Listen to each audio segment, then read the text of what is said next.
Hey everyone, welcome back to A Coder's Journey. I'm thrilled to have you here for the start of a brand new series. Today we're diving headfirst into the world of distributed systems using Akka.NET in ASP.NET Core. This is the first episode. As always, I want to tell you that I'm going to put the link to the complete solution file right down in the description. Not only the description of this video, but also the description of our upcoming episodes as well. Make sure you grab the code if you want to play around, if you want to follow along with me. And take a look at my other playlists on the channel about, ASP.NET Core and microservices development. So today in episode 1, we're going to wrap our hands around, the actor model. And by the way, I'm going to produce another playlist about ORLENS, so make sure you check that out as well. Anyway, the actor model. So we're going to, talk about the actor model. We're going to see how Akka.NET brings that to life, and we're going to kind of roll up our sleeves to build a foundation of our application, the order flow, using clean architecture, of course. So I'm using Visual Studio 2022 for now, and I'm using, ASP.NET Core. I've already, established the structure of my solution. So I've got like my clean architecture set up. I've got my application layer, my domain layer, infrastructure, and shared. These are class libraries. They are empty. And then I've got, my order flow API, which we are going to work on. By the way, as always, I'm going to produce, I'm going to create a separate branch for each, episode. Right now, we're on branch number 1. So, I mean, if you get the code using the link I have put in the description, you will be able to check out each branch based on the video that you're watching. And again, that will be really helpful if you want to explore the code base, if you want to, play around with it and see how we are, implementing the features. So let's talk about, the topics that I have prepared for this episode. We want to talk about the actor model, of course, in the context of, Akka.NET. So first, let's make, a simple contrast. In our standard object-oriented programming, or OOP, objects usually talk to each other by calling methods or calling the public API of each other. Here's the catch. When your app starts doing, a million things at once, those objects start sharing state or data. And by state, of course, I mean like the data of an object. So an object can have, internal state, but in this case, I'm not talking about internal or external state. I'm talking about state in general. So this sharing of, states between objects leads to messy things like race conditions or deadlocks where, everything just freezes up. So the actor model flips the script. So instead of, calling methods, we use actors. So think of an actor as a tiny self-contained person with their own private notebook. And there are 4, I guess, very big, rules that we need to understand when we want to, work with actors when it comes to actor model. The first one is encapsulation of a state. So basically, encapsulation of a state means that an actor's data is its own. No one else can touch it. The next one is asynchronous messaging. So if you have, worked with microservices, if you know about, asynchronous messaging, I guess this rule will be easy to understand. So by asynchronous messaging, I mean that actors don't, talk. They send letters, if you will. So they send immutable messages, and there's no shared memory. So they communicate with one another through asynchronous messaging. The next rule is isolation. Isolation means that every actor is like an island. No one can sneak a peek at another's, data. And the last one is supervision. So by supervision, I mean that like actors working a hierarchy. If a child actor messes up, the parent decides how to fix it. Think about these 4 rules, right? So encapsulation of a state, asynchronous messaging, isolation, and supervision. This makes your app incredibly fault tolerant and a breeze to, scale, which is something that we want to do in microservices. And if you need more power, you just add more actors. That's it. Now I want to talk about, Akka.net. Let me put this title here and talk about Akka.net. So what is Akka.net? Simply put, it's a high, performance .NET port of the original Akka framework from the Java world. So it gives us the tools to build these actor systems easily. And there are some core concepts that you will hear me talk about a lot in this series. The first one is actor or actors. So these are the workers doing the heavy lifting of your architecture. The next one is, of course, messages. So messages, of course, by messages we mean the data that we pass around. And I mean, messages like take the responsibility of establishing a communication paradigm between the actors. And then the actor system. So I mean, by actor system I mean like the big office building where all of our actors live and work. And it also comes with some power off modules like Akka.cluster for running across multiple servers, or Akka.persistence so your actors don't forget what they were doing if the power goes out. With that out of the way, I want to start working on my solution, because I guess the best way to learn is to implement something and see things in action. So as I told you in the beginning, I have already created a very simple solution structure with my order flow API, and then my different layers like application, domain, infrastructure, and shared. So for this order flow project, we aren't just going to throw code in like a pile. We're using clean architecture, as I told you.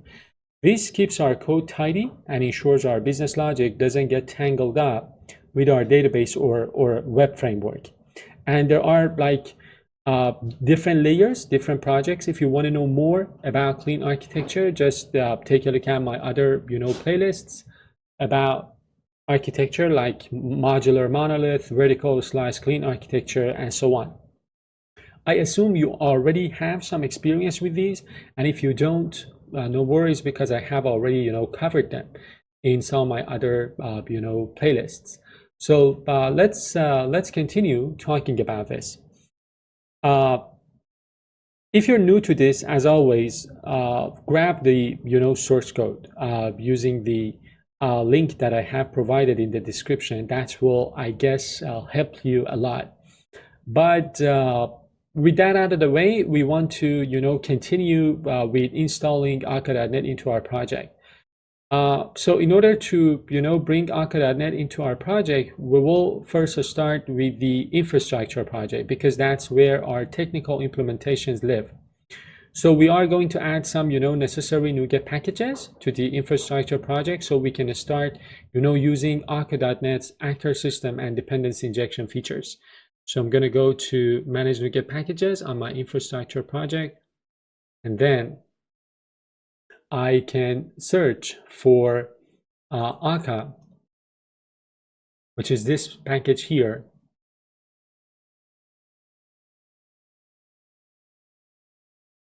This is one of the other modules that I told you about, like persistence, cluster.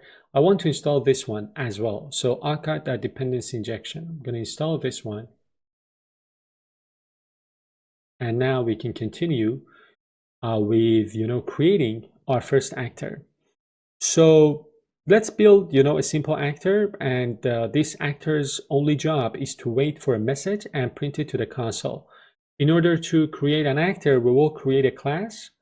You can call it whatever you want. So I'm going to call it hello actor in this case, and this will be our first worker, if you will, in the system. It defines what the actor should do when it receives a specific type of message. I'm going to create a folder in my infrastructure layer. I'm going to call it actors. In the upcoming episodes, I'm going to move things around. I will probably remove some code, add some code here and there, so no worries. You just, as I told you, need to, grab the code file, the solution file, and then you will be able to, explore the code. So as I told you, the first thing that we need to do is to create, the first actor. So I'm going to create this class and inherit from receive, actor, which of course comes from akka.net. Let me go ahead and import this namespace, and then I'm going to create the constructor where I will call the receive and then write the code that I want to be executed when I receive a message. As this is the first time we're talking about actors, let's truly understand what this means. Let's break this down to understand what it is doing.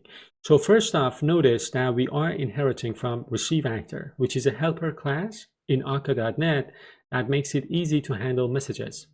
And inside the constructor, as you can see here, we are using receive string. This is basically telling the actor, if someone sends you a piece of text like a string, execute this piece of code, right? Execute this piece of code. And in this case, the behavior is just a simple console write line. And the beauty here is that even if 1,000 people send messages at the same time, this actor will process them one by one, perfectly safe from any weird threading bugs. Now let's do the next step. We want to bring this actor into our API to be able to test it, right? An actor is just a blueprint until we put it in an actor system. It is called an actor system. So let's wire this up in our program.cs so it starts when our web API starts, when our order flow API starts. The intent here, again, is to initialize the akka.net environment. It is called actor system. And this actor system will be able to spawn an instance of our hello actor, the only actor that we currently have, and sending it an initial hello message as the application boots up. So let me take you to the program.cs code file. Again, this is the default content of the program.cs file. So I'm gonna continue by adding some code here. I'm gonna create the actor system as I told you.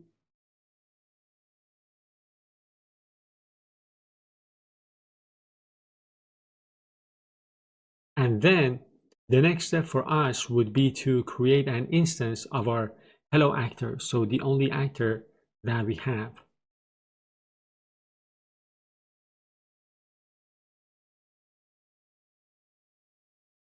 And finally, I will be able to send a message to this actor.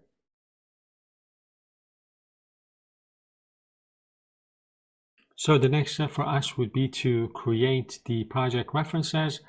I'm going to open this in terminal, and then I can go ahead and set up my references.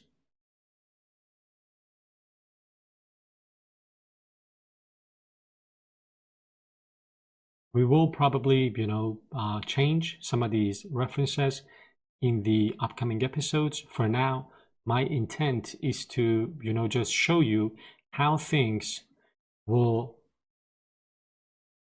get wired up so that we can see this simple, actor in action and see how things, get connected. So let's talk about this. I'm going to collapse this. Let's talk about this portion because, again, as I told you, I'm supposing you know nothing about this setup, and I want to talk about it, in depth. This will help us better understand what's happening under the hood. So first off, we're calling actor system create, right? So, this piece of code, this method is like turning on the engine. It sets up the environment where our actors live. And then we are, using this piece of code, props.create. This is like a recipe. It tells akka.net how to build a hello actor. And then we have this portion which says, new actor, and then hello actor.tell, this piece of code, which, is, let's say, how we send that message. It's like a fire and forget message, meaning that the API just sends the message and moves on immediately without waiting for the actor to finish. And then for the hello actor, as you can see here, by the way, we're using actor of, right? So actor of is the actual birth of the actor, I would say. We give it a name. The name is hello, and then we send a message to that actor. And as we defined it, the moment this actor receives a text message, it's going to print it automatically, inside of the console. So I have renamed this as well, and the environment is set up. And now to make sure everything is, humming along nicely, let's create a simple request in our HTTP file.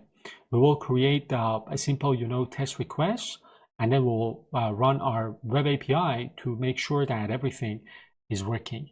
So inside of my, API, what I want to do is to add, a simple request here. And then we will be able to test things. But before we do that, I guess we need to create the endpoint inside of the, program.cs. So let me take you back to program.cs. And then here we will, create a simple endpoint so that we can actually invoke it using our, test request in the HTTP file. So this is the simplest endpoint that I could have. The root, whenever it receives a GET request, is gonna, return this. So with that out of the way, we can do, we can test this. So we can, run the application. And of course, our expectation is this: when you run the API, we should say order API, order flow API is running, of course, in our, browser or whatever test tool that you use. But the real magic is in our terminal window. So what we expect is to see that message, hello actor received hello from akka.net, which we, sent here. And of course, the message that is going to be printed here in the console. So that means that our actor system is officially alive. So let's test this. Let's open a new developer, PowerShell window, and I'm going to run the API.NET run.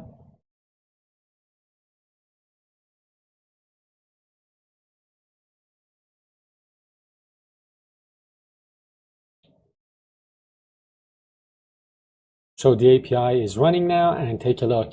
Hello actor received hello from akka.net. So the actor, the simplest actor that we have, is working. The actor itself is defined in our infrastructure layer, and the environment is set up in the program.cs file. As you can see here, we created the environment, and we created an instance of our actor, and then we sent a simple message to our actor. So that's it for the first episode. Let's do a quick post-game wrap-up for what we covered today.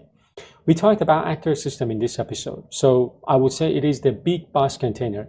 So you need one to run any actors. Then we talked about actor itself. Actor is the worker, isolated, safe, and processes messages one at a time.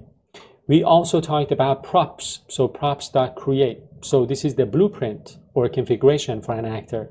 We also talked about tell. So tell is one of the ways to send a message without waiting for a reply, but we'll talk about different communication approaches in future episodes. And then receive actor was also talked about. So this is the receive, and the receive is coming from receive actor. The receive actor is the base class that we use to define our actor's logic. We've now got a simple but solid clean architecture base, a working actor system, and our very first actor. We are officially off to the races. And that was it. I hope you enjoyed watching that. If that's the case, if you found it helpful, do me a huge favor, hit that subscribe button, smash that like button as well. It really helps the channel. And definitely stay tuned for the next video, where we will be building our actual order logic and see how actors can talk back to us. Thanks for watching, guys. I'll catch you in the next episode.